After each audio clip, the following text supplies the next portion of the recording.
What I have here are two of the most memorable and important guns used in American history. I'll start with this one. This right here is what's called a short land pattern musket. It is a smooth bore. It's got a barrel of 42 inches, and in fact, if we look at it, it's actually got the crest of England. It's got GR, which stands for the Latin Georgius Rex, or King George.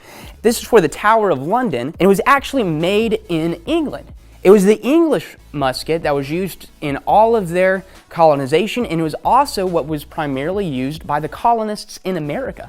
And so when the American War for Independence started, this was primarily what you would find over the mantelpiece in their homes. So when Lexington and Concord happened and the church bells started ringing, this is most likely what they would have grabbed to meet and assemble to push off the British oppression and tyranny. If we look, it's got a flintlock right here because that's how it worked. It was a flintlock musket, and it would strike here, ignite the powder, and exactly like how you would see it in The Patriot or one of those movies, it would fire. Now, if we look down the barrel, it's got a big old barrel, and that's the size of the ball that it would have fired. So this is, a marble about that big that's coming at you, and that's why they all lumped together, because they were so inaccurate that if you were trying to just stand out there and shoot at one guy, you would be there for days on end trying to get just one guy. So they said, you know what, we'll be nice to each other and we'll all line up next to each other to make it really easy.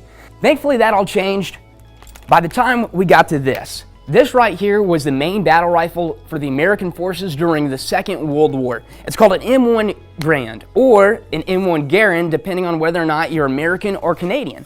And that's interesting because it was actually designed by a Canadian immigrant to America whose name was Garand. As you can see, there's actually no magazine because it actually used a clip that was inserted into the rifle itself. General George Patton, one of the most famous American generals during the Second World War, called this M1 rifle, he said, "In my opinion, the M1 rifle is the greatest battle implement ever devised." So as you hear a lot about guns and gun control in the news, I think it's important to remember that these are tools that can be used for both good and bad. And in American history, we can see that they have been used for instruments to bring freedom to America and to secure liberty for America and the world.